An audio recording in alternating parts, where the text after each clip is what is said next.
The taste of betrayal has a particular bitterness, like arsenic stirred into morning coffee by familiar hands. I recognized it the moment I saw our joint accounts empty. 3 days in a hospital bed fighting for my life, and 15 years of marriage disappeared with a few keystrokes. They say you never truly know someone until you divorce them, or until they try to kill you. My mother always told me, every woman needs her own money that no one else knows about. Not because you don't trust your husband, but because life is unpredictable. I listened. I built my secret fund slowly, carefully. A financial planner's insurance policy against a future I never thought would come. Now, as I stare at the vial of warfarin hidden in our bedroom safe, at the forged documents bearing my signature, at the life insurance policy for $5 million, I understand. The man who kissed me goodbye this morning has been planning my death for months. And he has no idea I'm already 3 steps ahead of him. Eleanor Mitchell stared at the digital clock on her nightstand as it flipped to 3:17 a.m. Beside her, Robert slept soundly, his breathing deep and rhythmic. Too rhythmic. After 15 years of marriage, she knew when he was faking sleep. She carefully slipped out of bed, wincing as her knee popped loudly in the quiet bedroom. At 42, her body had begun betraying her in small, annoying ways. Grabbing her silk robe from the hook on the bathroom door, she padded downstairs to the kitchen of their colonial-style home in Boston's affluent Beacon Hill neighborhood. The financial statements she'd hidden beneath the vegetable crisper in the refrigerator were still there, untouched. Ellie spread them across the marble island, examining the numbers that didn't add up. For the third month in a row, large sums had moved through their joint investment account, money coming in, staying briefly, then transferring out to destinations she couldn't trace. As a certified financial planner who ran her own successful practice, Ellie knew money, its patterns, its behaviors, its secrets. These movements weren't normal. They weren't mistakes. They were deliberate. Her phone buzzed with a text message. At this hour, it could only be Sarah. Still awake. Call me if you are. It's important. Sarah Jensen had been her best friend since their undergraduate days at Boston College. Now a divorce attorney with a reputation for uncovering hidden assets.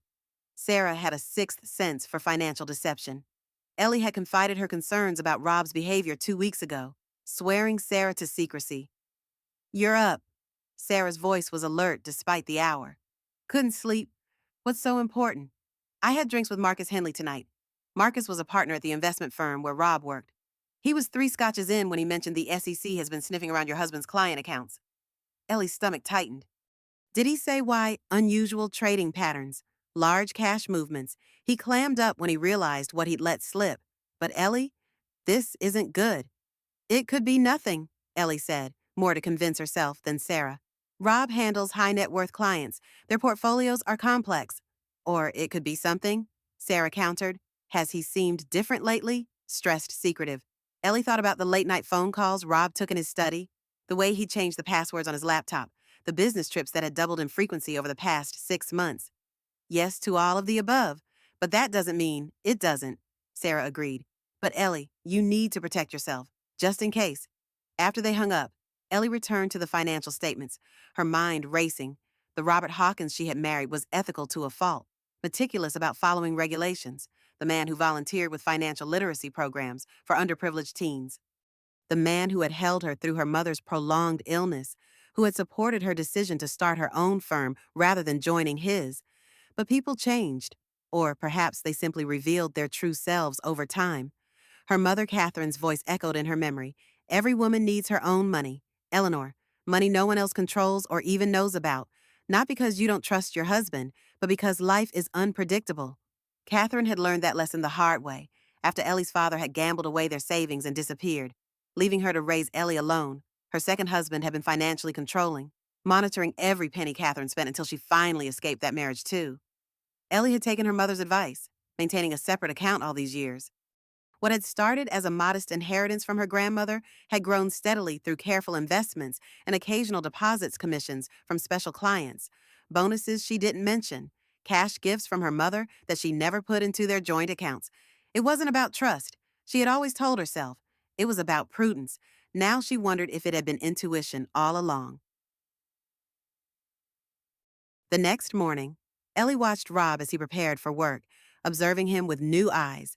At 45, he was still strikingly handsome, salt and pepper hair, cropped short, lean from his 3 times weekly tennis matches, laugh lines crinkling attractively at the corners of his gray eyes. He moved with the easy confidence of a man accustomed to controlling his environment. "You're staring," he said, flashing the dimpled smile that had first caught her attention at a charity gala 16 years ago. "Do I have toothpaste on my face? Just admiring the view," she replied, forcing herself to smile back. He crossed the bedroom to kiss her, his cologne the one she'd given him for Christmas enveloping her. "I'll be late tonight. Quarterly client reviews. All of them on the same night." Something flickered in his eyes. Annoyance, concern. It passed so quickly she might have imagined it. "The high priority ones," he explained smoothly. "Diane's helping me prepare." "You know how she is. Everything has to be perfect." Diane Lawson, Rob's partner on many of his largest accounts, impeccably dressed, intimidatingly intelligent, 15 years younger than Ellie. They'd met at firm functions several times, and Ellie had noticed how Diane's eyes followed Rob across the room. "Say hi to Diane for me," Ellie said, keeping her tone light. "Will do."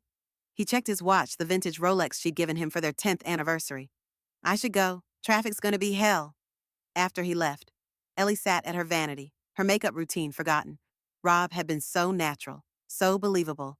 Nothing in his manner suggested a man under investigation, a man potentially facing criminal charges.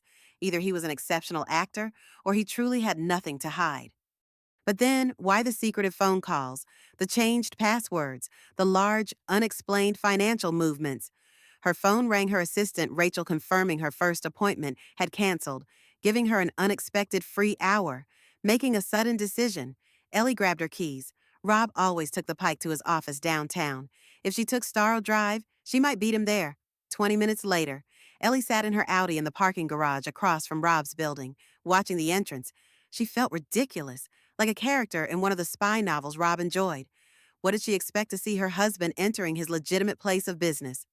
At 8:40, Rob's Tesla pulled into the executive parking area. He emerged carrying his leather briefcase and a coffee cup from his favorite shop. Nothing unusual. Ellie was about to start her car when another vehicle pulled in, a silver Mercedes convertible. Diane Lawson stepped out, her blonde hair pulled back in a sleek ponytail, her slim figure accentuated by a tailored navy suit. Rob paused, waiting for her. Nothing unusual in that. Either they were colleagues, after all. But then Diane reached him, and in a gesture so swift Ellie almost missed it, she brushed her hand against Rob's, their fingers momentarily intertwining before separating. Rob leaned close, whispering something that made Diane laugh, her head tilting back to expose her slender neck.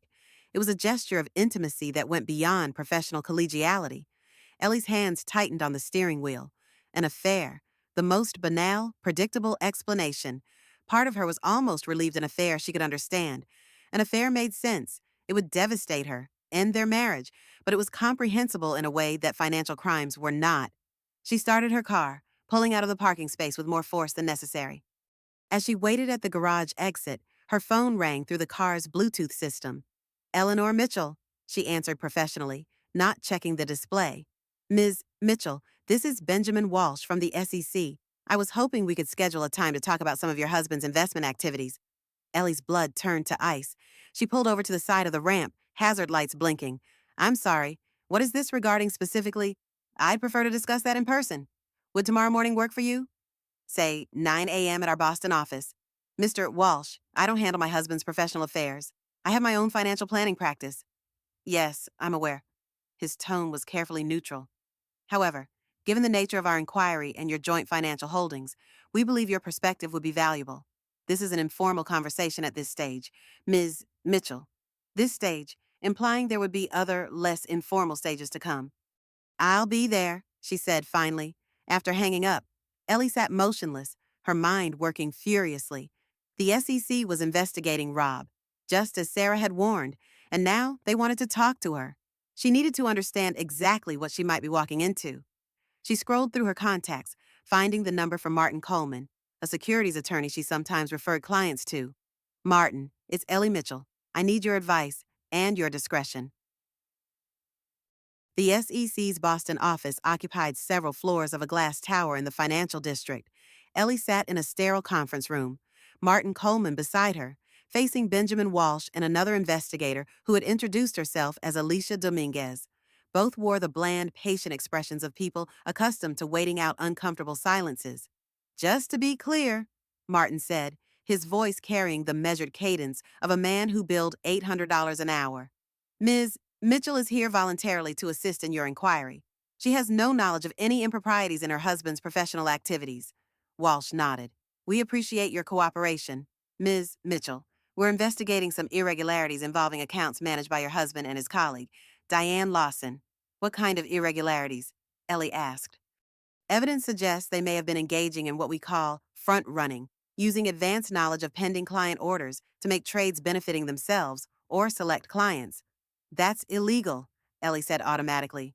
Yes, it is, Dominguez confirmed. It's also extremely difficult to prove without a paper trail or witnesses.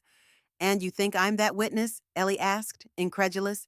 I have no access to Rob's professional accounts or trading activities. Walsh slid a folder across the table. Do you recognize these accounts? Ellie opened it to find statements from an offshore bank in the Cayman Islands. The account holder was listed as Phoenix Partners, LLC. The statements showed transactions totaling millions of dollars over the past year. No, she said honestly. I've never seen these before. Are you familiar with Phoenix Partners, LLC? No. Walsh exchanged a glance with Dominguez. Ms. Mitchell, your social security number is listed as one of the beneficial owners of this entity. Ellie felt as if the floor had dropped away beneath her. That's impossible. I've never heard of this company, let alone authorized my information to be used. Would you be willing to provide us with your financial records, joint accounts, investment portfolios, tax returns for the past 5 years? Martin placed a hand on Ellie's arm. My client will need time to compile those records, and we'll need assurances about how this information will be used. Of course, Walsh said smoothly. We're not targeting you, Ms. Mitchell, but these accounts have received substantial transfers from entities we know are connected to your husband. If you're not involved, we need to understand how your information came to be associated with them. After the meeting, Ellie sat in Martin's office, still processing what she'd learned. What does all this mean? She asked finally. Martin leaned back in his chair, his expression grave. Best case scenario, your husband used your information without your knowledge to set up these accounts, which is identity theft, but might be explained away in a marriage where finances are commingled. And worst case? Worst case is he's been systematically engaging in securities fraud, using your identity to hide some of his activities, and you could potentially be implicated as a co-conspirator if you can't prove you were unaware. Ellie felt nauseated. What should I do? First, secure your personal finances. Separate any accounts you can. Document everything. And Ellie. Martin hesitated. Don't confront Robert yet. If he is involved in something illegal, tipping him off could make things worse for both of you. That evening, Ellie sat through dinner at their favorite restaurant, maintaining a facade of normalcy while her mind raced. Rob seemed relaxed, telling her about a new client he was courting, asking about her day. She fabricated details about client meetings, omitting any mention of the SEC. Everything okay? He asked as she picked at her salmon. You seem distracted. Just tired, she lied. I've been having trouble sleeping. You work too hard, he said, reaching across the table to take her hand. His touch, once so comforting, now made her skin crawl. Maybe we should plan a getaway. The house in Cape Cod is just sitting there. A weekend by the ocean might do you good. The Cape House, their sanctuary, purchased 5 years ago as an investment and escape. Ellie had fallen in love with the weathered gray shingles, the wraparound porch, the widow's walk overlooking the Atlantic. They'd spent countless weekends there, disconnected from work, reconnecting with each other. That sounds nice, she said, forcing enthusiasm she didn't feel. When were you thinking, how about this weekend I can move some things around? Just 3 days away. Was this a genuine gesture, or did he have an ulterior motive? Did he suspect she knew something, or worse? Was he planning something? Let me check my calendar. She hedged. I might have a client emergency brewing. He nodded, understanding. Their careers had always taken precedence.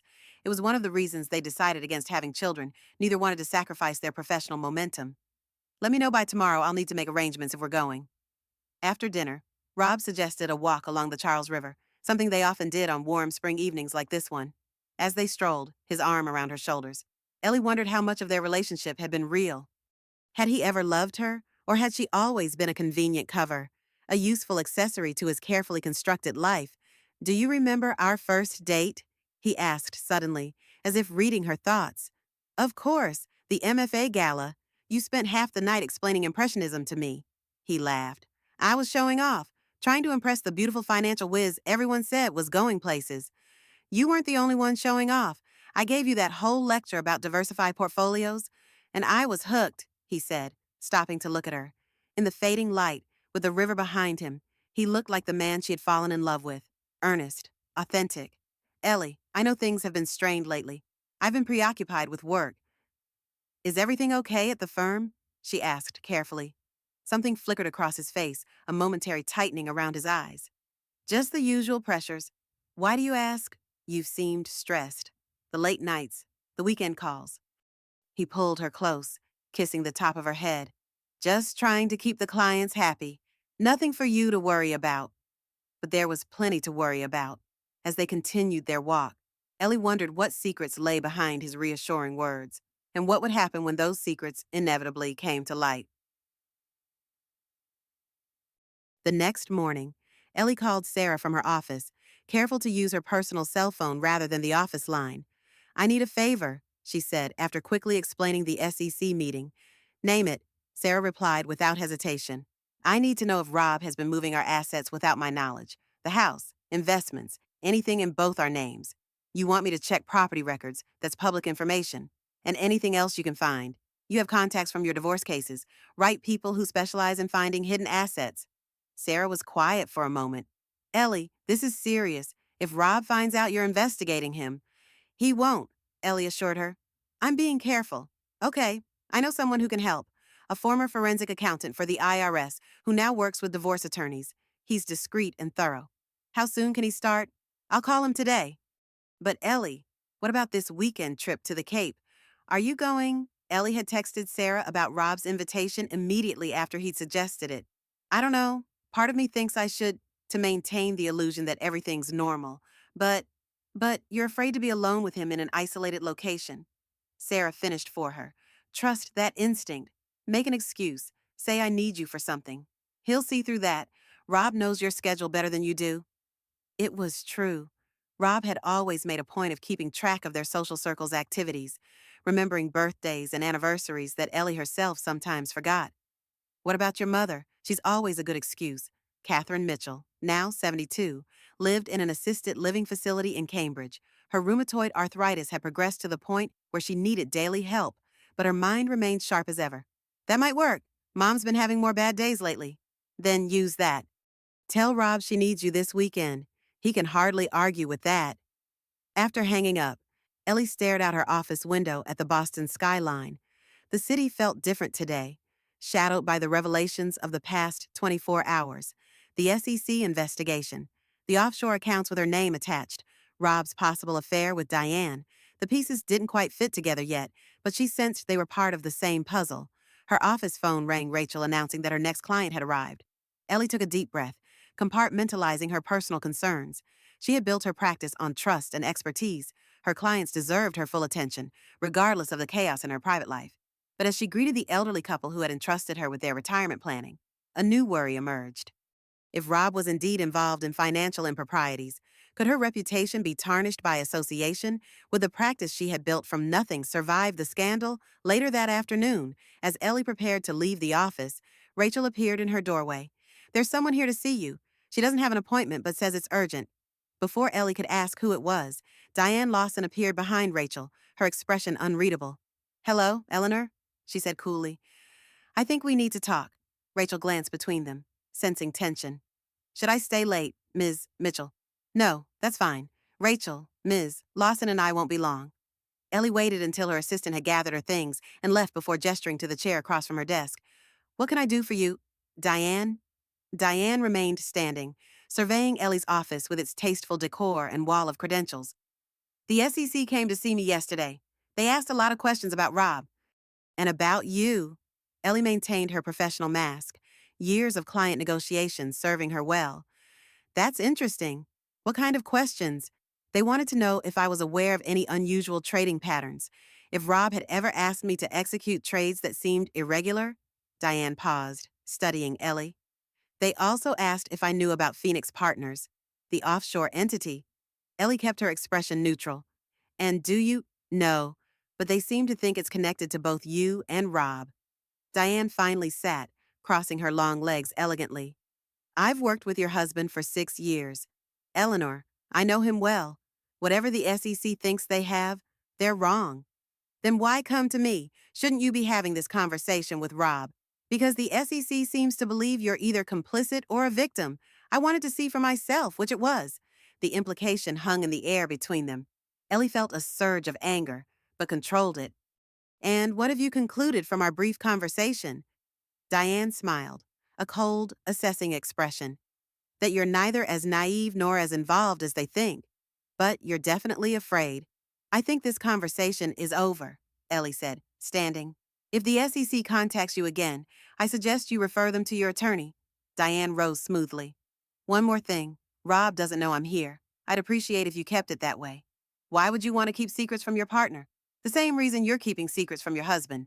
Diane's gaze was penetrating. Self-preservation. After Diane left, Ellie sank back into her chair, her hands shaking slightly. The confrontation had confirmed her suspicions that something serious was happening, something beyond a simple affair. Diane wasn't acting like a woman protecting her lover, she was acting like someone protecting herself. Ellie reached for her phone, then hesitated. Who could she trust with this new development? Sarah would tell her to go to the SEC immediately. Martin would advise caution, gathering more information before making any moves. As she debated, her phone rang Rob's name flashing on the screen. Hi, she answered, trying to sound normal. Hey there, quick question for the Cape this weekend. Should we invite the Hendersons? Jack mentioned they're free, and you know how much he enjoys the boat. The casual domesticity of the question, so at odds with the turmoil of her day, nearly undid her. Actually, about this weekend, I can't go. Mom's having a flare-up, and the facility called. They think I should spend some time with her. Is she okay? Do you need me to come with you? The concern in his voice sounded genuine. For a moment, Ellie wavered. Maybe she was overreacting. Maybe there was an explanation for everything: the SEC investigation, the offshore accounts, even Diane's strange visit. No, that's okay. You know how Mom gets when she's in pain. She prefers just me. If you're sure, I might go anyway. Check on the house. The caretaker mentioned some shingles came loose in the last storm. That makes sense, Ellie said, relieved he wasn't pushing to accompany her. Give me a full report. Of course. Love you, Ellie. Love you too, she replied automatically, the words hollow in her mouth. After hanging up, she stared at her phone. Was she making a terrible mistake? Suspecting the man she had built a life with? Or had she been making a worse mistake all these years, trusting someone who didn't deserve it? Saturday morning, Ellie kissed Rob goodbye as he loaded his overnight bag into the Tesla. Give my best to your mom, he said. Call me if anything changes and you need me to come back. I will. Drive safely. She watched him pull away, maintaining her smile until his car disappeared around the corner. Then she went inside and called Sarah. He's gone. What did your contact find?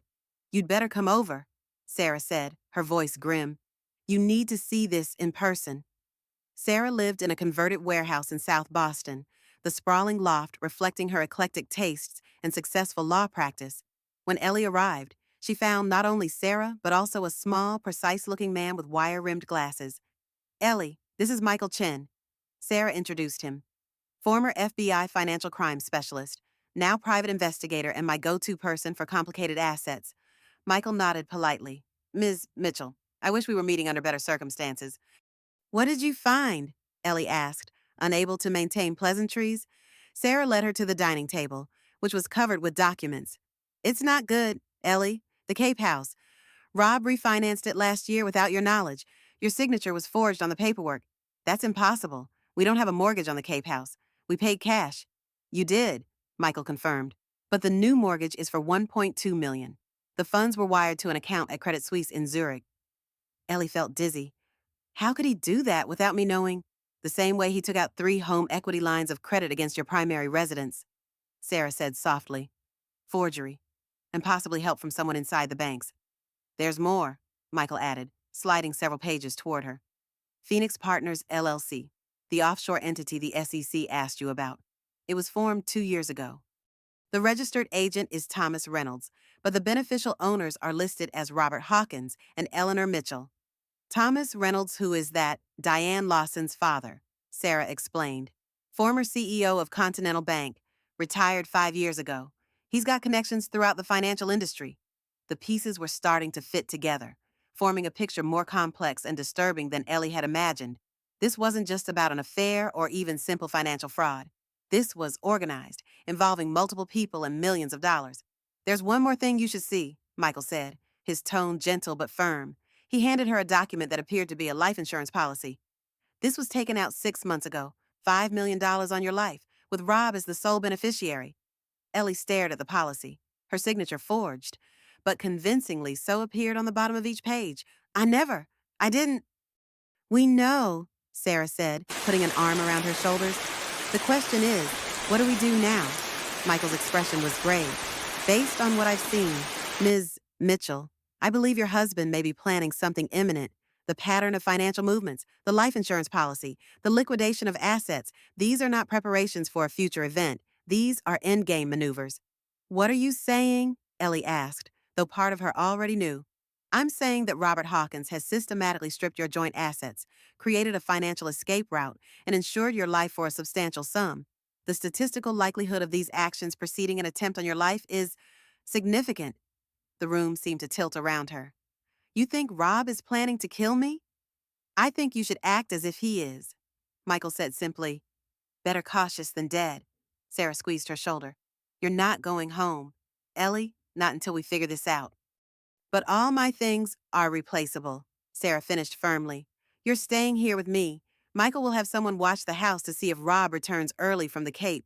And then what? Ellie asked, the enormity of the situation overwhelming her. Do I go to the police, the SEC? What evidence do we have that he's actually planning to harm me?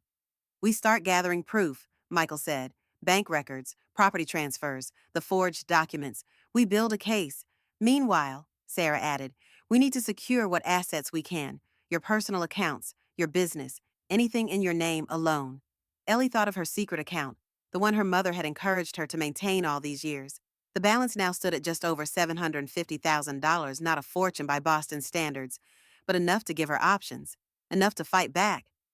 There's something I haven't told you, she said slowly. Something Rob doesn't know about. Sunday evening. Ellie sat at Sarah's kitchen island, reviewing the plan they had developed over the past 36 hours. Michael had brought in 2 associates, a cybersecurity expert who had helped secure Ellie's accounts and devices, and a former detective who would provide physical security until they determined the full extent of the threat. Run through it once more, Sarah said, pouring them each a glass of wine. Tomorrow morning, I go to the office as usual. Ellie recited, act normal. Don't let on that I suspect anything. After Rob leaves for work, Michael's team will search our house for evidence, financial documents, the original mortgage papers, anything that proves the forgery. And if Rob calls, I tell him I'm swamped with client meetings, that I'll be working late. Meanwhile, you'll file the emergency motions to freeze our joint assets and flag the forged documents with the lenders. And the SEC? Ellie hesitated. Once she officially cooperated with the investigation, there would be no going back. Rob would know she had turned on him. I'll call Benjamin Walsh after we secure the evidence from the house. If we find what Michael thinks we'll find, the SEC will be the least of Rob's problems. Sarah nodded, satisfied. Good, and you'll stay here until we're certain you're safe. Ellie's phone buzzed a text from Rob. Heading back now. House looks good. Miss you. How's your mom? She showed the message to Sarah. Keep it simple, Sarah advised. Don't volunteer information. Mom's better today. See you at home later. After sending the reply, Ellie set down her phone, a wave of sadness washing over her. 15 years, Sarah. 15 years of my life with a man who might be planning to kill me. How did I not see this coming? Because you loved him, Sarah said simply. Because he was good at hiding who he really was. And because you're a trusting person who assumes others operate with the same integrity you do, I feel like such a fool. Don't. I've seen this before. Remember SMART. Successful women who discover their husbands have been living double lives. It happens more often than you'd think. Not usually with murder plots attached, Ellie pointed out darkly. No, Sarah admitted. That's a special twist Robert has added to the classic betrayal narrative. Despite everything, Ellie found herself smiling at Sarah's gallows humor. It faded quickly as another text came through. Actually, I'm almost home. Thought I'd surprise you. See you in 20. He's coming home early, Ellie said, showing Sarah the message. He says he'll be there in 20 minutes. Sarah and Michael exchanged a look. Change of plans, Michael said decisively. We need to get someone to your house now. If he's returning early, there may be a reason. What do I do? Ellie asked, panic rising in her throat. Text him back that you're still with your mother, but heading home soon, Sarah instructed. Buy us some time. As Ellie typed the response, Michael was already on the phone with his associate, directing him to the Mitchell Hawkins residence immediately. Just surveillance for now, he specified. No contact unless absolutely necessary. I should go home, Ellie said after sending the text. If I'm not there when he arrives, he'll know something's wrong. Absolutely not, Sarah replied firmly. We have no idea what he's planning, which is exactly why I need to maintain the illusion that everything's normal. Ellie argued, if he suspects I'm onto him, who knows what he'll do, at least at home, in a controlled environment. We have a chance to gather evidence. It's too dangerous, Sarah insisted. Not if we're smart about it. Ellie turned to Michael.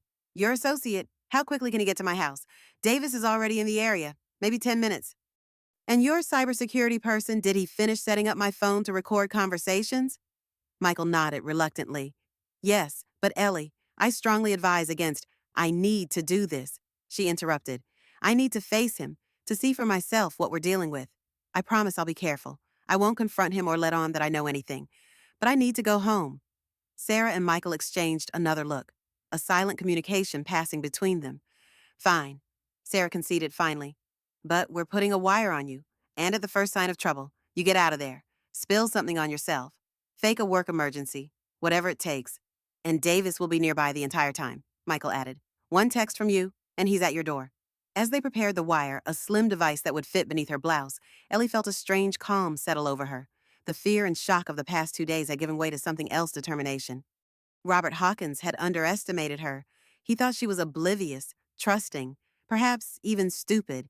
He was about to learn how wrong he was. Rob's Tesla was already in the driveway when Ellie arrived home. She sat in her car for a moment, steeling herself for the performance ahead. The weight of the recording device against her ribs reminded her that she wasn't truly alone. I'm here, she texted to both Sarah and Michael. Going in now. Taking a deep breath, she gathered her overnight bag and entered the house through the kitchen door.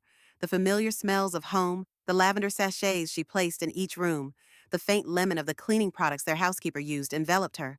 How strange that the space could feel so familiar and so foreign simultaneously. Rob, she called, injecting warmth into her voice. I'm home. In the study, he called back.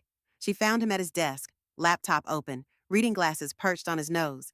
He looked up with a smile that appeared genuinely pleased to see her. There you are. How's Catherine? Get it better today. The new medication seems to be helping with the inflammation. The lie came easily. Another betrayal in a relationship now built on them. He stood, crossing to embrace her. Ellie forced herself not to stiffen as his arms encircled her. I'm glad. I was worried when you said you'd be there all weekend. I would have called if I'd known you were coming back early, she said, extracting herself from his embrace on the pretext of setting down her bag. Everything okay at the Cape? Fine. I just missed you. He studied her face. You look tired. Rough weekend. Mom was in a lot of pain Friday night. It's hard to see her suffer. He nodded sympathetically. You should have called me. I would have come to help. The sincerity in his voice was convincing. If she hadn't seen the evidence of his betrayal with her own eyes, she might have believed him, might have continued believing him for who knew how long. I'm going to unpack and take a shower, she said. Have you eaten? I could make us something. Already ordered. That Thai place you like should be here in 20 minutes. In their bedroom, Ellie took a moment to compose herself, texting Sarah home safe, acting normal. We'll update after dinner. She showered quickly, washing away the tension of the day, but not the knowledge of what she now faced. As the water cascaded over her, she thought about the life insurance policy Michael had discovered. $5 million. Was that the price Rob had placed on her life after 15 years together? Was that what she was worth to him when she emerged from the bathroom wrapped in her robe? She found Rob sitting on the edge of the bed, his expression pensive. Everything okay? She asked, careful to keep her tone casual. We need to talk, Ellie. Her heart raced. Had he discovered something? Did he know she'd been to the SEC, that she was investigating him? That sounds serious, she said, sitting beside him but maintaining a careful distance. It is. He took her hand, his thumb brushing over her wedding ring. I've been offered a position, senior management role, significant bump in compensation. That's wonderful, she said, relief flooding through her. Where? Singapore. The word hung between them. Singapore. Halfway around the world. They want me to head up their Asia-Pacific division. It's a 2-year commitment initially, with the option to extend. Singapore, she repeated, mind racing. Was this the end game Michael had warned about get her to a foreign country, isolated from friends and family, away from the SEC's jurisdiction? I know it's Sutton, Rob continued, but it's an incredible opportunity, the kind that doesn't come around twice. What about my practice, my clients, my mother? Your practice is established enough that you could transition to consulting, work remotely, fly back for important meetings. As for Catherine, he hesitated. We'd make arrangements. Find her the best care available. It sounded reasonable, thoughtful even. A husband considering his wife's needs while pursuing a career opportunity. But Ellie knew better now. This was part of his plan separating her from her support network, her resources, her life. When would this happen? She asked, buying time. They want an answer by the end of the week. If we accept, we'd move next month. Next month. So soon. Too soon to be legitimate. I need time to think about this. Rob, it's a lot to process. He squeezed her hand. Of course, take a few days. But Ellie? His eyes held hers, sincere and earnest. This could be good for us. A fresh start, new adventures together. The doorbell rang, their dinner arriving. Let me get that, Rob said, standing. You finished getting dressed. We can talk more over dinner. After he left the room, Ellie quickly texted Sarah. He wants us to move to Singapore next month. Says it's a job offer. This has to be the plan. Get me out of the country. Sarah's response was immediate. Don't agree to anything. Stall for time. We're moving up our timeline. Be ready tomorrow morning, during dinner. Ellie maintained the pretense of considering Rob's proposal, asking questions about the position, the compensation package, the living arrangements in Singapore. He had answers for everything, clearly having thought through the details meticulously. It all sounds amazing, she said as they finished eating. I just need to wrap my head around what it means for my practice, for Mom. Of course, he agreed readily. Take the time you need, but not too long they're eager for an answer. Later, lying beside him in bed, Ellie stared at the ceiling, hyper-aware of every movement, every breath. The man next to her, the man she had shared her life with for 15 years, was a stranger, a dangerous stranger who had forged her signature, drained their assets, and potentially planned her death. She waited until his breathing deepened into the rhythm of sleep before carefully slipping out of bed. In the guest bathroom, where he wouldn't hear her, she called Sarah. He's asleep, she whispered. What's the plan for tomorrow? Michael's team will be at your house at 9 a.m., as soon as Rob leaves for work. I filed the emergency motions to freeze the assets we know about. The hearing is at 11. And the SEC? I spoke with Martin. He's arranged for you to meet with Walsh at 2 p.m. By then, we should have whatever evidence Michael's team finds at your house. Okay. Ellie took a deep breath. What if Rob doesn't go to work tomorrow? What if he stays home to pressure me about Singapore? Then we move to plan B. You get a call from me about a client emergency, something that requires your immediate attention. You leave, and you don't go back until we know it's safe. After hanging up, Ellie returned to bed, careful not to wake Rob.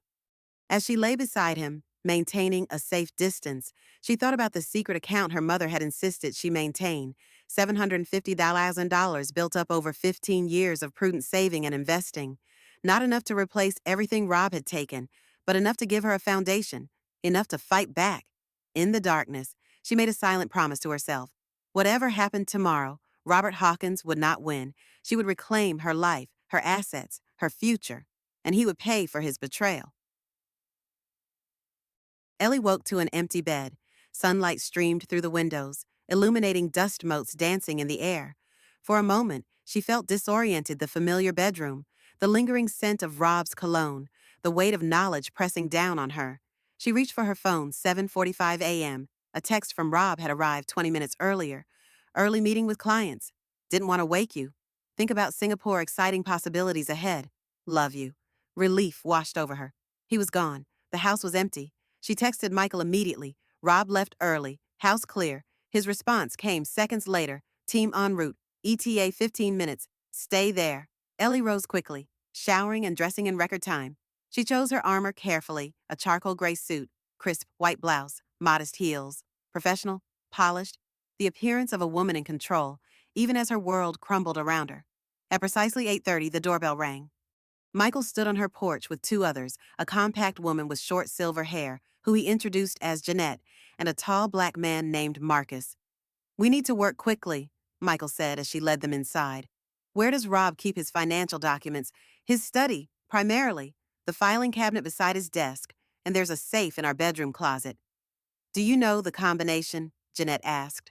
Our wedding date, Ellie replied with a bitter smile. Or at least, it was the last time I checked. While Marcus began a methodical search of Rob's study, Jeanette headed upstairs to the safe. Michael turned to Ellie. We need to check your devices for spyware. Rob may be monitoring your communications. The thought sent a chill through her. He can do that easily. And given what we know about his level of planning, it's likely he has. Ellie handed over her phone and laptop. As Michael worked, she paced the living room, the space suddenly alien to her. The photographs on the mantel Rob and Ellie in Paris, at a charity gala, sailing on the Cape seemed like artifacts from someone else's life.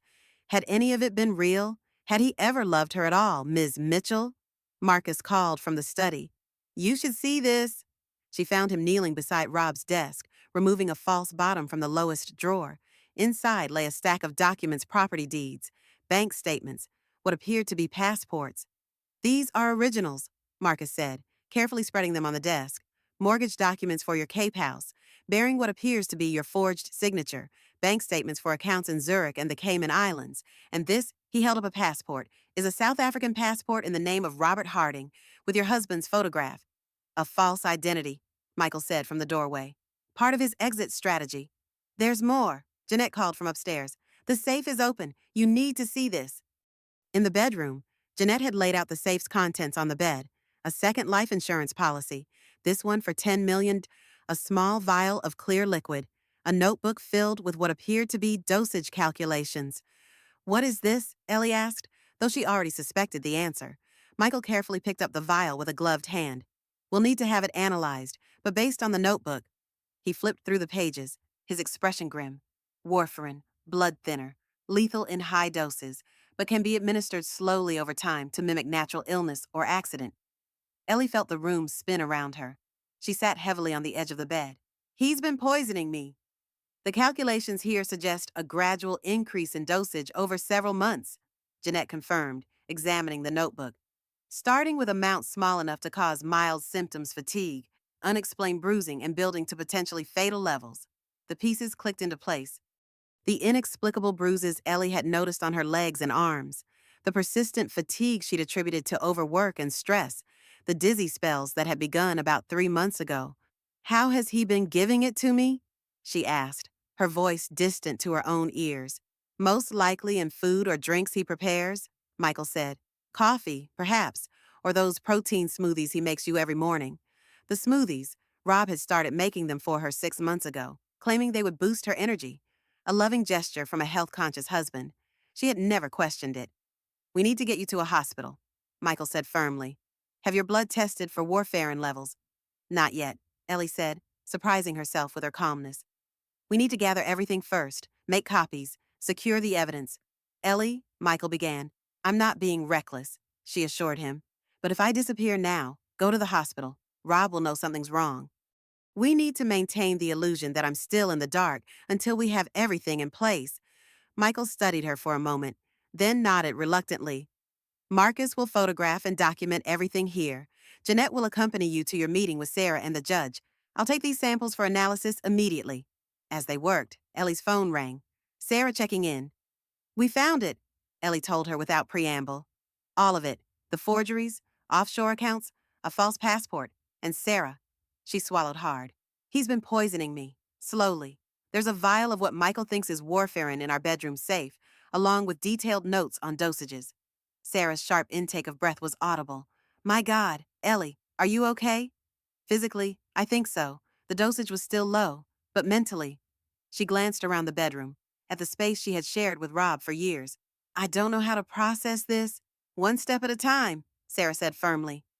The hearing is in 2 hours. Be there. Meanwhile, I'm calling Detective Rivera at Boston PD.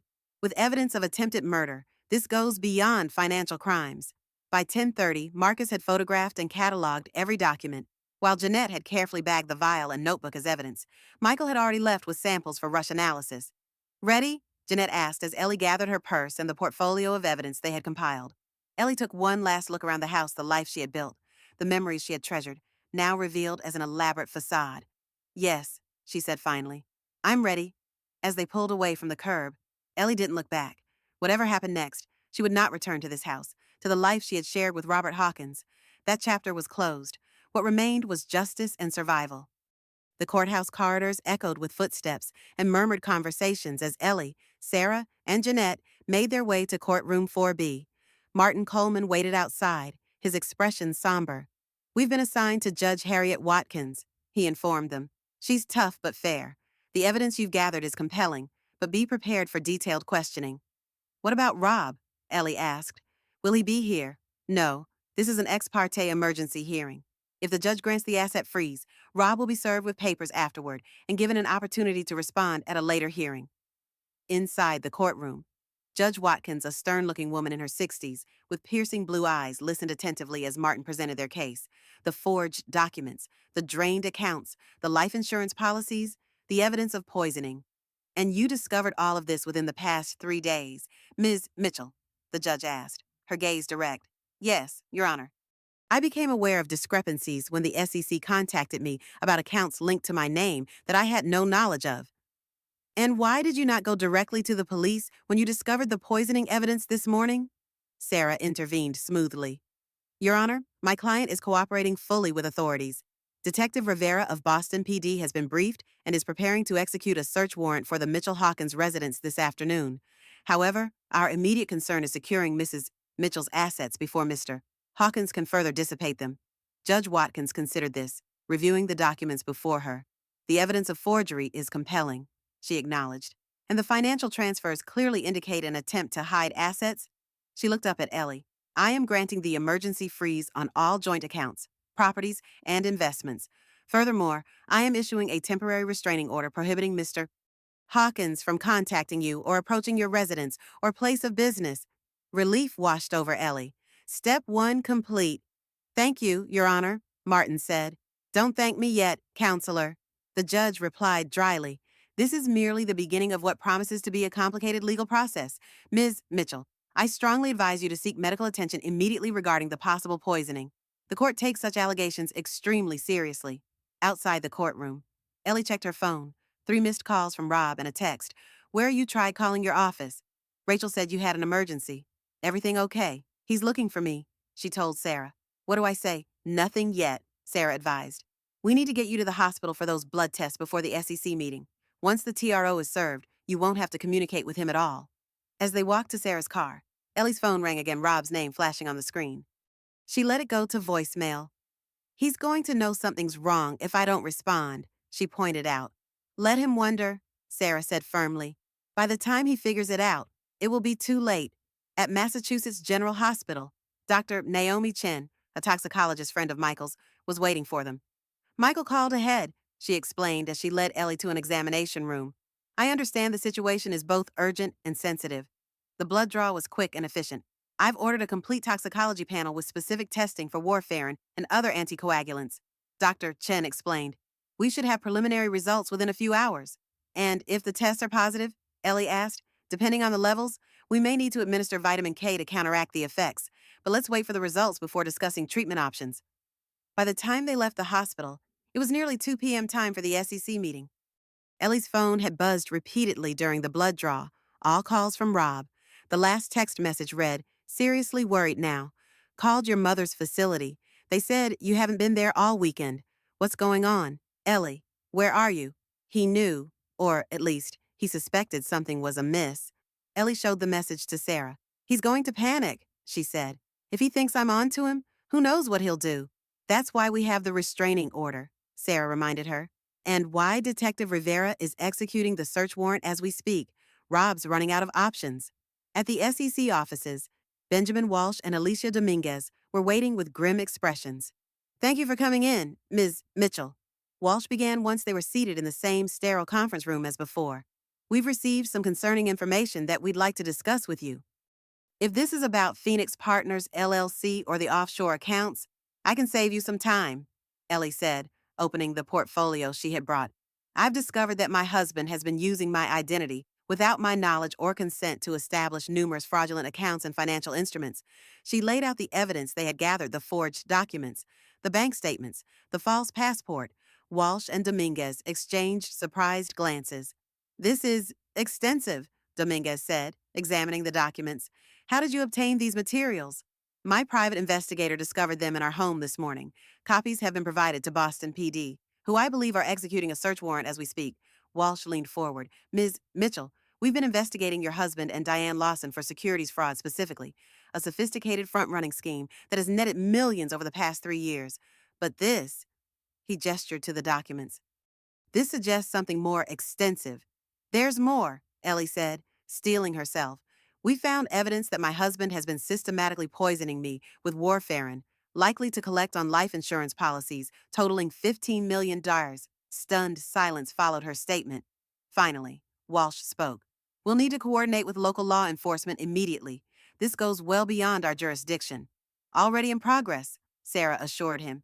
Detective Rivera is handling the criminal investigation. In the meantime, Ellie added, I'm prepared to cooperate fully with your investigation into the securities fraud. Whatever information I can provide, I will. As they discussed next steps, Ellie's phone buzzed yet again. This time, it wasn't Rob, but Michael. Preliminary analysis confirms warfarin in the vial. Concentrated form.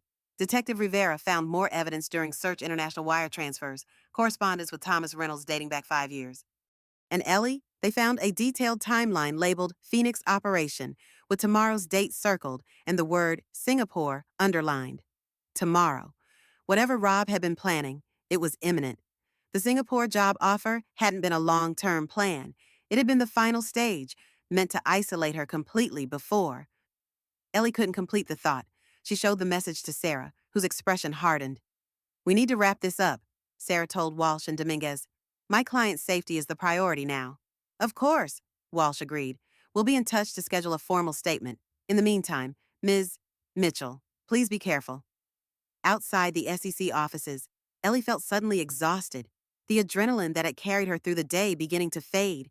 The reality of what she had discovered, the depth of Rob's betrayal, the calculated nature of his plans, the years of deception crashed over her in waves.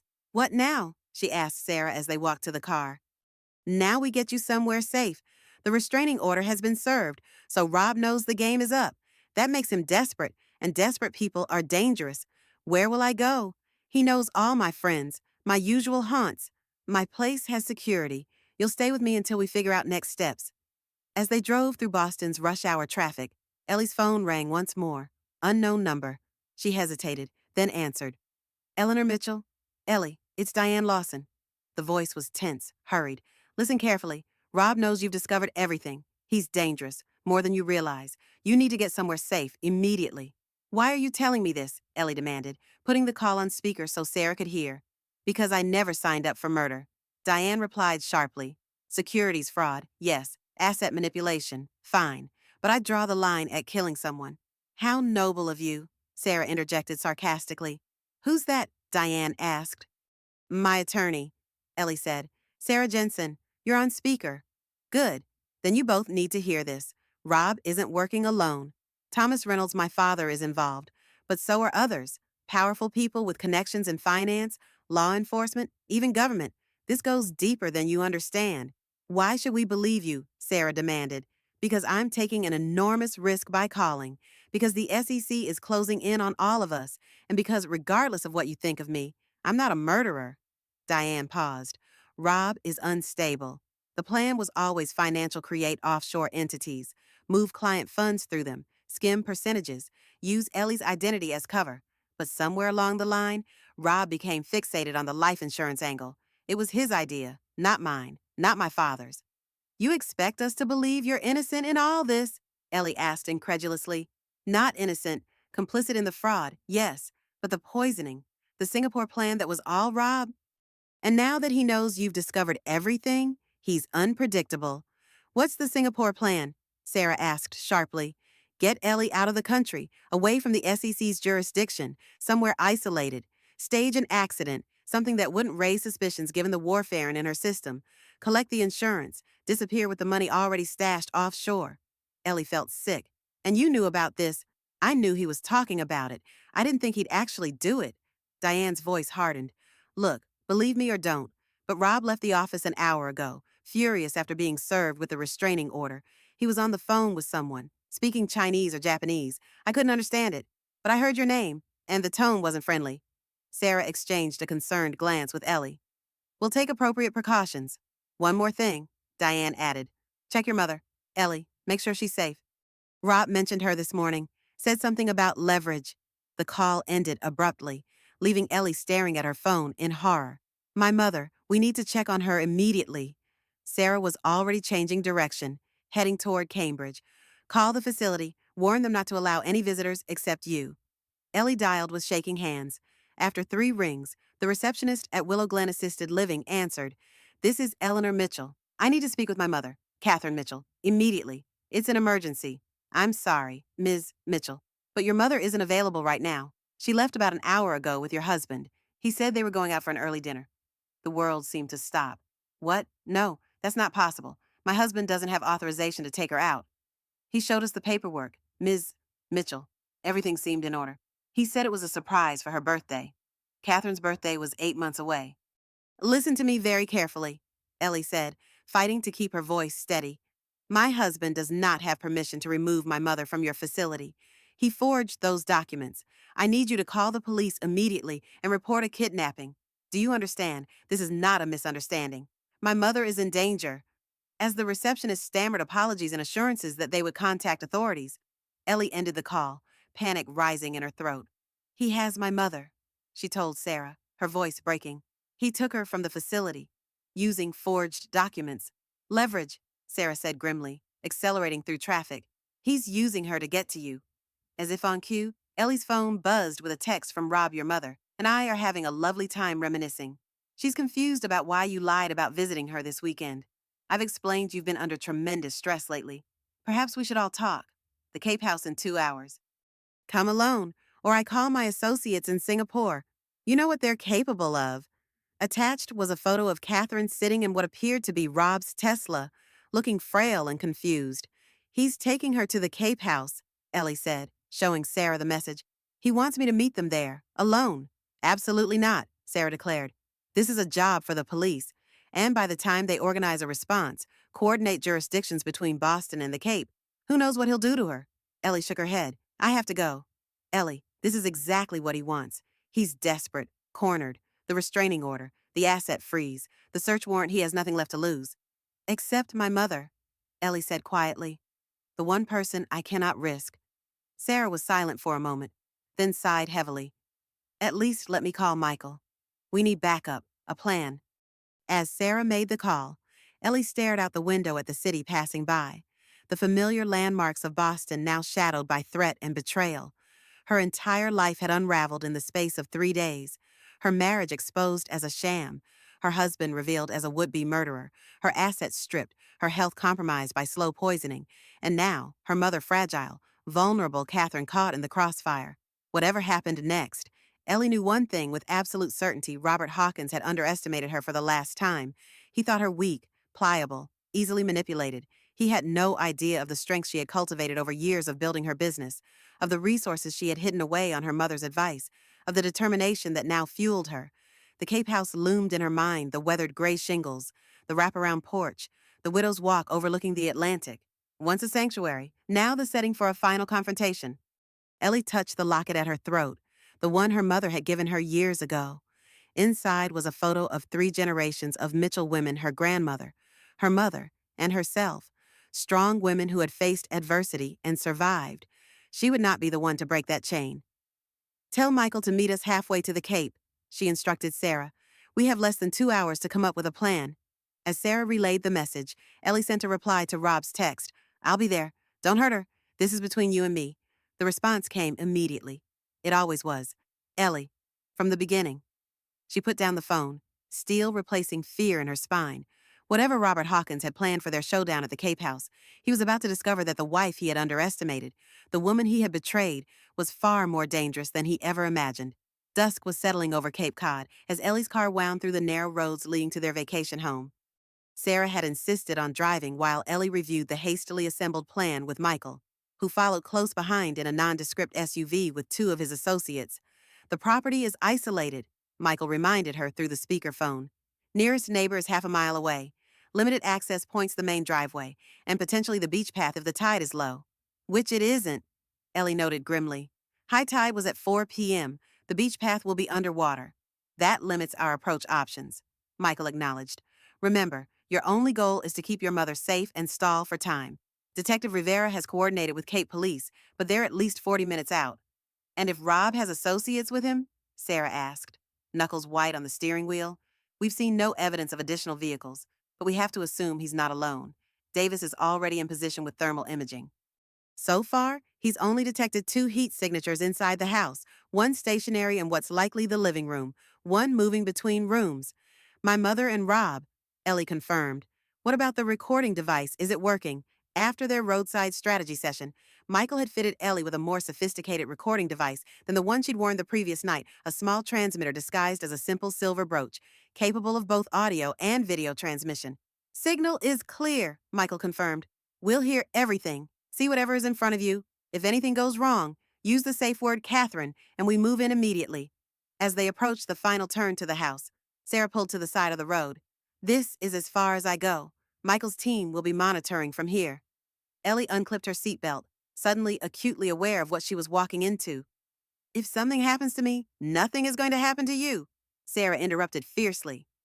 You're going to get your mother, stall Rob until the police arrive, and end this nightmare. But if it does, Ellie persisted, the account information is in my safe deposit box at Commonwealth Trust, box 247. The key is in the false bottom of my jewelry box, the one my grandmother gave me. Sarah's eyes glistened with unshed tears. I won't need it. You're coming back. They embraced briefly. Then Ellie transferred to her own car, which Michael's team had retrieved from Boston. Rob would be expecting her to arrive alone, in her familiar vehicle. As she drove the final quarter mile to the house, Ellie rehearsed what she would say, how she would act, keep him talking, appear conciliatory, focus on getting Catherine to safety. She touched the brooch at her collar, drawing strength from knowing Michael's team was watching, listening, ready to intervene. The Cape House came into view, its weathered shingles darkening in the fading light. Rob's Tesla sat in the circular driveway, alongside an unfamiliar black SUV with tinted windows. So he wasn't alone after all. Ellie parked beside the Tesla, took a deep breath, and stepped out into the cool evening air. The scent of salt and pine enveloped her, so familiar it made her heart ache. How many weekends had they spent here, planning their future, believing they were building something lasting before she could reach the front door? It swung open. Rob stood silhouetted against the warm light from inside, his expression unreadable. Right on time, he said, his voice unnervingly calm. Come in, Ellie. Your mother's been asking for you. She mounted the steps slowly, maintaining a safe distance. Where is she? Living room. Comfortable. Confused, but physically fine. He stepped aside to let her enter. She thinks we're having a family dinner. I saw no reason to upset her with complications. The house smelled of lemon polish and the lingering traces of a wood fire homey, welcoming scents that now felt like part of an elaborate stage set. Ellie moved through the entryway, hyper-aware of Rob following behind her. Catherine Mitchell sat in the wingback chair by the fireplace, a blanket across her knees despite the mild evening. At 72, she remained striking silver hair swept into an elegant chignon, posture perfect even as arthritis gnarled her hands. Her eyes lit up as Ellie entered. There you are, Robert said you were running late. She held out her hands. Come give your mother a kiss. Ellie crossed to her, bending to embrace her carefully, whispering in her ear, Everything's fine, just follow my lead. Catherine's slight nod was almost imperceptible, but Ellie caught it. Her mother might be physically frail, but her mind remained sharp. She sensed something was wrong. Robert's been telling me about Singapore, Catherine continued, her voice carrying the cultured Boston accent that decades in academia had refined. Quite the adventure you two are planning. Nothing's decided yet, Ellie said, straightening to face Rob. Speaking of decisions, where's your associate? I saw another car outside. A flicker of surprise crossed Rob's face before his mask of calm returned. Observant as always, Thomas is on the deck, taking a call. He'll join us shortly. Thomas Reynolds, Diane's father, the connection that had facilitated the financial fraud, now apparently Rob's accomplice in whatever endgame he had planned. I think it's time we all had an honest conversation.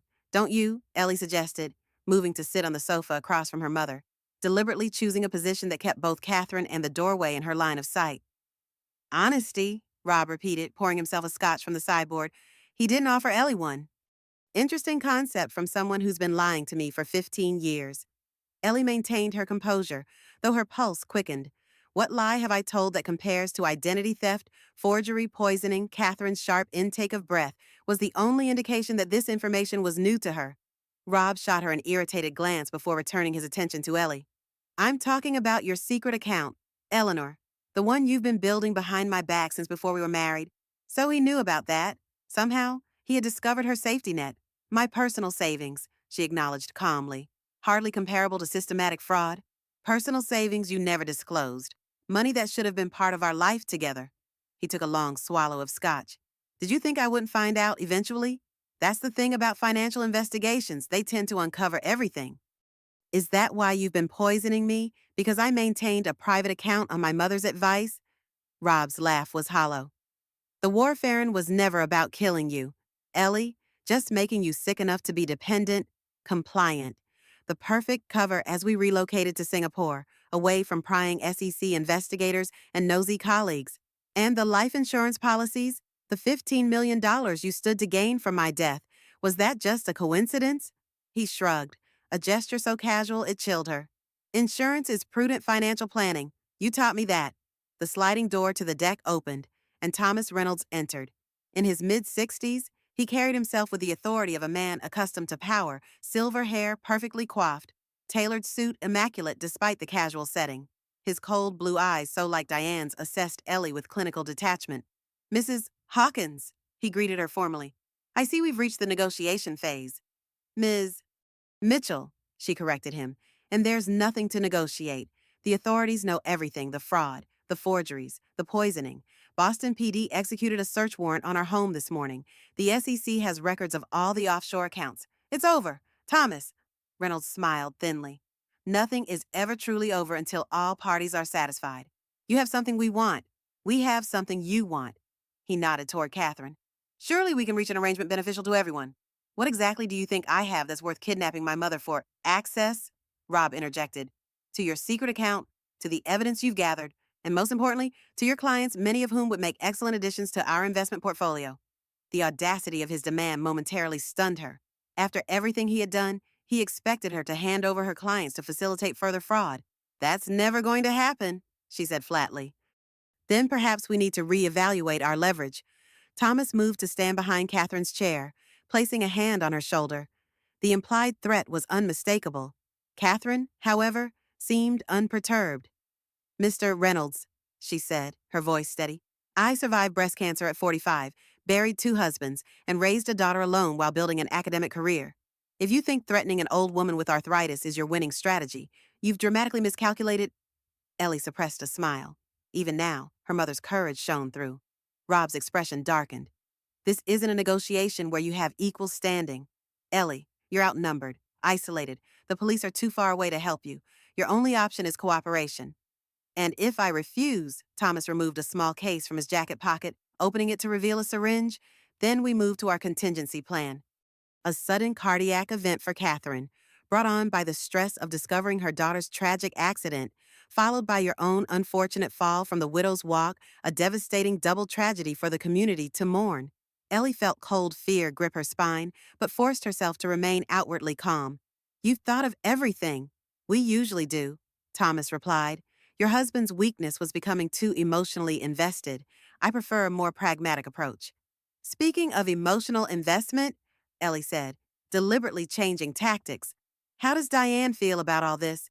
She seemed quite distressed when she called to warn me earlier. The momentary shock on both men's faces confirmed that this was news to them. Diane called you? Rob demanded, setting down his glass with enough force that scotch sloshed over the rim. She seemed to draw the line at murder. Ellie continued, said the financial fraud was one thing, but killing me was never part of her agreement. Thomas's expression hardened. My daughter has always been soft in ways that limit her potential. A disappointment, really. A disappointment who is currently cooperating with the SEC. From what I understand, Ellie added, the bluff coming easily. Something about mitigating her own exposure by providing evidence against bigger players. You're lying, Rob snapped, but uncertainty had crept into his voice. Am I check your phone, see if she's answering your calls? As Rob reached for his phone, Ellie caught her mother's eye. Catherine gave an almost imperceptible nod, understanding passing between them. If Diane has betrayed us, Thomas said to Rob, we need to accelerate our timeline. No more discussion. He turned to Ellie. Your banking information, now, or I administer this to your mother. The account details are in my phone, Ellie said, reaching slowly for her purse. I need to pull up the secure app. Carefully, Rob warned. No sudden movements. As Ellie retrieved her phone, Catherine suddenly clutched at her chest, gasping dramatically. My heart, I can't breathe. All attention turned to her. Thomas leaned forward, momentarily distracted. In that instant, Catherine's frail hand shot out with surprising speed, knocking the case with the syringe from his grasp. It clattered across the hardwood floor. Ellie lunged for it, but Rob was faster, grabbing her arm and twisting it behind her back. Enough games, he snarled, his breath hot against her ear. This ends now. Catherine, Ellie shouted, the designated safe word clear and loud. Rob frowned in confusion. What are you? The front and back doors burst open simultaneously. Michael and Marcus rushed in from the front, while Davis and Jeanette entered from the deck. All four had weapons drawn. Police, everybody freeze, Marcus shouted, though Ellie knew they weren't actually law enforcement, just a tactic to gain compliance. Rob released Ellie, shoving her away as he reached inside his jacket. Thomas made a dash for the deck, but Jeanette intercepted him, forcing him to the ground with practiced efficiency. Don't, Michael warned Rob, his weapon trained steadily on him. Whatever you're reaching for is not worth it. For a moment, Ellie thought Rob might comply. Then she saw the calculation in his eyes, the desperate realization that he had nothing left to lose. His hand emerged from his jacket holding a small pistol. Everything happened in a blur. Michael shouted a warning. Rob swung the gun toward Ellie. Catherine screamed, and Davis fired a single shot that caught Rob in the shoulder, spinning him around and sending the pistol skittering across the floor. Rob collapsed, clutching his bleeding shoulder, his face contorted with pain and rage. You stupid bitch, he gasped, glaring at Ellie. You could have had everything. I already did, she replied quietly, until you betrayed me. The next hour passed in a chaotic rush, securing Thomas and Rob, tending to Rob's wound until the authorities arrived, giving preliminary statements to the Cape Police and the FBI agents who accompanied them. Through it all, Ellie stayed close to her mother, who had weathered the ordeal with remarkable composure. You knew, didn't you? Ellie asked her quietly as they sat in the kitchen, away from the commotion in the living room. That something was wrong with my marriage. Catherine clasped her daughter's hand. I suspected. There were small tells the way Robert controlled conversations, how he always needed to know your whereabouts, his subtle criticisms disguised as concern. She sighed. But you seemed happy, and I've learned that unsolicited advice about husbands is rarely welcome. That's why you insisted I maintain my separate account. Every woman needs financial independence, Eleanor, not because all men are untrustworthy, but because life is unpredictable. She squeezed Ellie's hand. Though, in this case, your husband proved exceptionally untrustworthy. Ellie managed a small smile. That's putting it mildly. Detective Rivera approached them, notebook in hand. Ms. Mitchell, we're preparing to transport your husband and Mr. Reynolds to Boston. The U.S. Attorney's Office is coordinating with the SEC on charges. Given the evidence and the events tonight, they're facing significant prison time. And Diane Lawson? Ellie asked. Surrendered herself to authorities in Boston an hour ago. She's cooperating fully, providing details on the entire operation. The detective's radio crackled with information about the transport vehicle's arrival. We'll need formal statements from both of you, but that can wait until tomorrow. Do you have somewhere safe to stay tonight? They're coming with me, Sarah announced, entering the kitchen. She had arrived with the authorities, refusing to wait at the surveillance point once the situation was secure. My condo has plenty of space and 24-hour security. As they prepared to leave, Ellie paused in the living room, taking a final look around the Cape House. So many memories live within these walls: weekend getaways, holiday celebrations, quiet moments watching storms roll in across the Atlantic, all of it now tainted by tonight's events, by the knowledge that the man she had shared this space with had been planning her demise within these very rooms. We don't have to sell it, Catherine said softly, reading her thoughts. After everything is settled legally, this place could be yours alone. New memories could be made here. Ellie considered this, trying to imagine returning to the house without the shadow of betrayal hanging over it. Perhaps someday, but not yet, not while the wounds were still so fresh. That's a decision for another day, she said finally. Right now, I just want to leave. Outside, the night had fully descended, stars emerging in the clear sky above the Cape.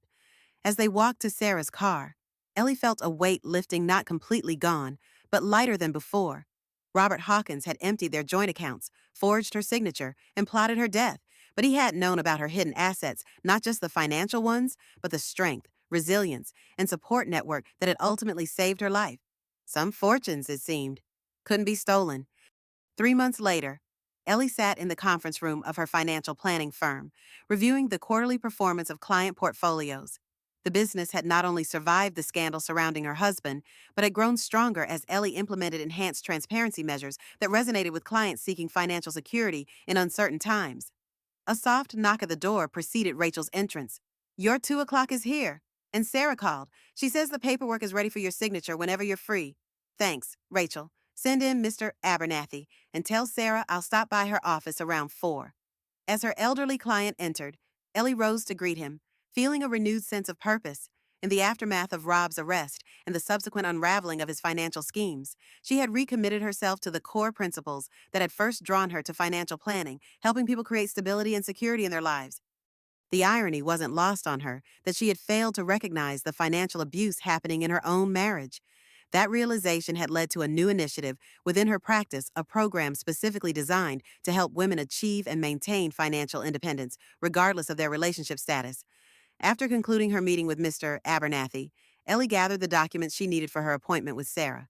The divorce proceedings were nearing completion, expedited by Rob's guilty plea to multiple federal charges. In exchange for a slightly reduced sentence, he had provided detailed information about the broader fraud operation involving Thomas Reynolds and several other financial executives. Diane Lawson had received the most lenient treatment of the conspirators, her early cooperation and the evidence she provided earning her a 5-year sentence with possibility of parole after 2. Thomas Reynolds, despite his connections and high-powered legal team, was facing 20 years of virtual life sentence at his age, and Robert Hawkins, the man she had loved and trusted for 15 years, had been sentenced to 25 years for fraud, identity theft, attempted murder, and kidnapping. Ellie had not attended the sentencing hearing, having said everything she needed to say in her victim impact statement. The autumn air was crisp as Ellie walked the 6 blocks to Sarah's law office, golden leaves swirling around her feet. She had sold the Beacon Hill house, unable to imagine living there again after everything that had happened. Instead, she had purchased a sleek modern apartment in a secured building downtown, its clean lines and absence of history exactly what she needed for this new chapter. Catherine had moved in with her temporarily while they renovated a small carriage house behind the apartment building, a compromise that gave both women the independence they valued while keeping them close enough for support. "There she is," Sarah greeted her warmly as Ellie entered the office. "Ready to sign your freedom papers?" "More than ready," Ellie confirmed, setting down her briefcase.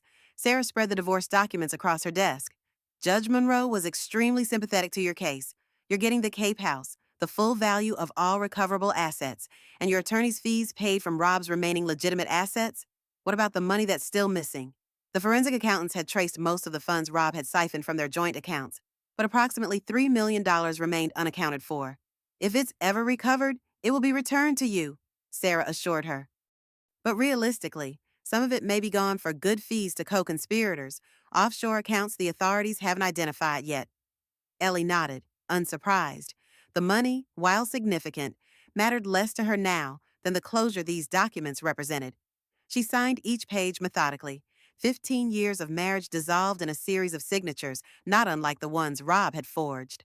"So," Sarah said when they had finished, leaning back in her chair, "how does it feel to be officially single again?" "Liberating," Ellie admitted. "Scary too, but mostly liberating." "Any celebration plans?" "Actually, yes. Michael's taking me to dinner." Sarah's eyebrows shot up. "Michael Chin, the private investigator who helped bring down your homicidal ex-husband, that Michael." Ellie felt her cheeks warm. "It's not a date, just dinner between colleagues." "Colleagues who've been texting daily for the past 3 months. He's been helping me upgrade my personal security systems," Ellie protested, though she knew her blush betrayed her. Security systems? Is that what we're calling it now?" Ellie laughed a genuine, unguarded sound that still surprised her when it emerged. For weeks after the confrontation at the Cape House, she had moved through life in a state of hypervigilance, waiting for the other shoe to drop, for some overlooked threat to materialize. But gradually, as Rob's case progressed through the legal system and the full extent of his crimes was documented, she had begun to relax, to trust that this chapter was truly closing. Michael had been a steady presence throughout, professional but attentive, respectful of her need to process everything at her own pace. What had begun as security consultations had evolved into coffee meetings, then lunch discussions that stretched beyond security concerns into shared interests and experiences. The dinner tonight was a step beyond those casual encounters, an acknowledgement that something new might be possible. When she was ready, fine, she conceded to Sarah's knowing look. Maybe it's a date, or the beginning of one. I'm taking things slowly. As you should, Sarah agreed, her teasing tone softening. You've been through hell, Ellie. There's no timeline for healing from that kind of betrayal. My therapist says the same thing. She also says I'm making remarkable progress, all things considered.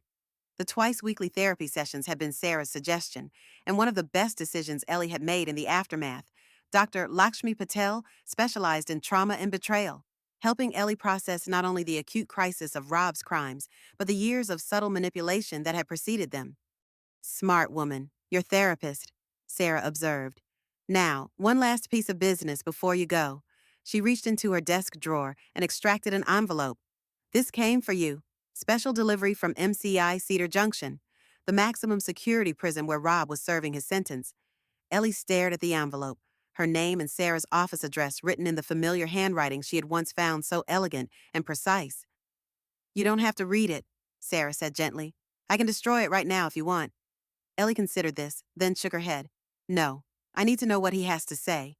Taking the envelope, she carefully opened it and extracted a single sheet of prison stationery.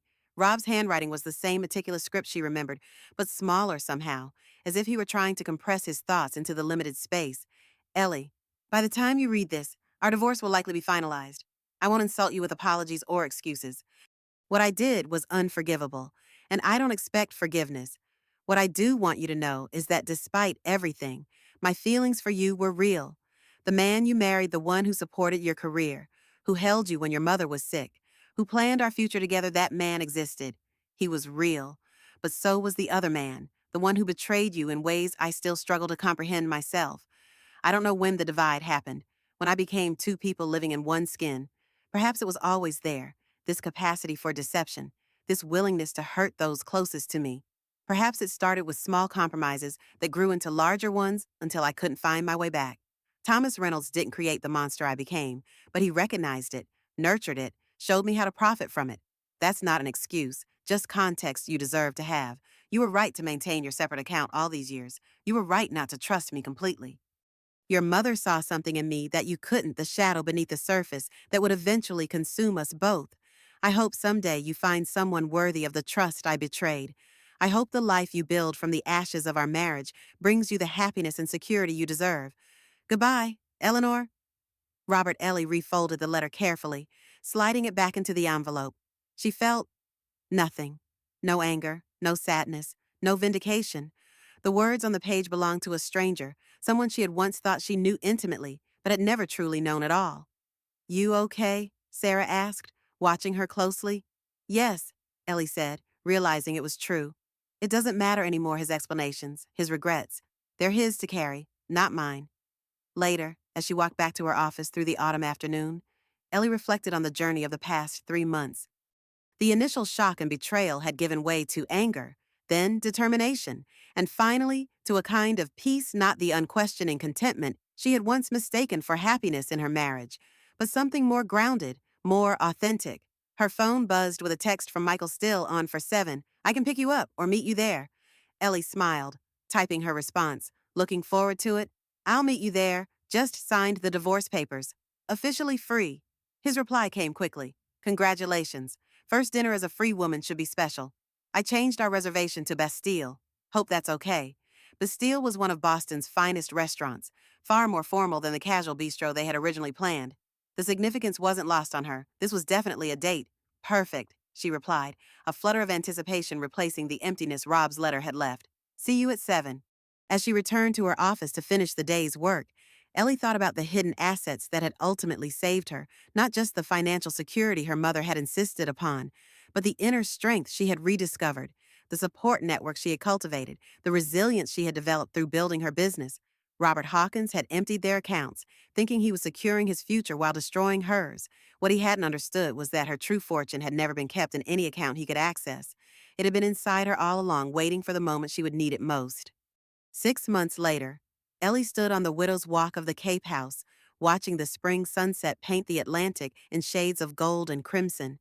After much deliberation, she had decided not to sell the property, refusing to let Rob's betrayal rob her of a place she had genuinely loved. Instead, she had reclaimed it, redecorating, rearranging, replacing anything that carried too many memories of her former life. The transformation had been therapeutic, a physical manifestation of the internal changes she had undergone. "It's magnificent," Michael said, joining her with 2 glasses of wine. "I can see why you couldn't let it go." She accepted the glass, her fingers brushing his in a now familiar gesture. "For a while, I couldn't imagine coming back here. Too many ghosts. And now I'm making new memories." She turned to face him, the setting sun illuminating his features. At 47, Michael Chen carried himself with a quiet confidence that came from a life of purpose. The past 6 months of carefully building their relationship had revealed a man of integrity, patience, and unexpected tenderness, qualities Ellie had once thought she'd found in Rob, but now recognized as genuine in Michael. They had taken things slowly, both aware of the shadows Ellie's experience cast over any new relationship. Michael had never pushed, never rushed, allowing her to set the pace as they transitioned from professional acquaintances to friends to something more intimate. This weekend at the Cape House marked a significant step forward, the first time they had traveled together. The first time they had explicitly acknowledged that what was developing between them might be lasting. "Sarah called while you were in the shower," Ellie said, sipping her wine. The final distribution from the asset recovery was approved. They found another offshore account Rob had set up. "How much? Just over $1 million? It's being transferred to my account next week." Michael nodded, pleased but not surprised. That puts the total recovery at about 80% of what he took, better than most cases like this. "The money doesn't really matter anymore," Ellie admitted. "Don't get me wrong, I'm glad to have it back, but it's not what I was worried about losing. What was my sense of trust, in myself, mainly." She gazed out at the darkening ocean. "I spent months questioning every decision I'd ever made, wondering how I could have been so wrong about someone I lived with for 15 years. And now," Michael asked again, the question carrying more weight than before, "now I understand that trust isn't about certainty. It's about choice, choosing to believe in possibilities while remaining grounded in reality." She turned to him, meeting his steady gaze. "I'm choosing to trust again, Michael, cautiously, with open eyes, but genuinely." His smile was warm, reaching his eyes in the way she had come to cherish. "That's all anyone can ask for." As night fell over the Cape, they retreated inside to the living room, where a fire crackled in the hearth. Catherine would join them tomorrow for Easter lunch, along with Sarah and her new girlfriend, a family of choice gathering to celebrate renewal in a place once shadowed by betrayal. Ellie curled beside Michael on the sofa, content in a way she hadn't experienced in years, perhaps ever. Her life now bore little resemblance to what she had envisioned during her marriage, but it was authentic, built on her terms, shaped by hard-won wisdom. The financial practice was thriving, its new division focused on helping women achieve financial independence, gaining national attention. She had established a foundation using part of the recovered assets, providing resources for victims of financial abuse. Catherine's health had stabilized with new treatments, giving them both hope for many more years together. And this new relationship with Michael, tentative still, but growing stronger daily, offered possibilities she was finally ready to explore. Robert Hawkins had taken much from her years of her life: trust she had freely given, a future she had believed in. But in his attempt to destroy her, he had inadvertently forced her to discover resources within herself she might never have recognized otherwise. The hidden assets that had saved her resilience, determination, the capacity to rebuild were now the foundation of a life far richer than the one she had lost. Outside, waves crashed against the shore in an ancient rhythm of destruction and renewal. Inside, beside the man who had helped her reclaim her life, Ellie Mitchell raised her glass in a silent toast to the woman she had become, a woman who had faced betrayal and emerged not merely surviving, but triumphant. Some fortunes, once discovered, could never be taken away. In the end, what Robert took from me wasn't just money. It was 15 years, trust, the future I had carefully planned, the memories I thought were real. When someone betrays you at that level, they don't just break your heart, they make you question every choice, every instinct, every belief you've ever held. The court awarded me the Cape House, the recovered assets, and my freedom. But the real victory wasn't in the settlement. It was in what I discovered beneath the ashes of betrayal, a strength I never knew I needed, a resilience I didn't know I possessed. My mother's wisdom saved more than my finances. Every woman needs her own money, she'd said. What she really meant was every woman needs her own power, her own sanctuary, her own unshakable faith in herself. Today, I stand on the widow's walk, watching the Atlantic crash against the shore. The salt air washes away the last traces of fear. Behind me, voices and laughter fill the house that was once a crime scene now reclaimed, renewed, mine alone. Some say betrayal defines you. I've learned it merely reveals you the person you were always meant to become when the comfortable illusions fall away. The question isn't whether we'll be betrayed, but who we choose to be when the unthinkable happens. Who would you become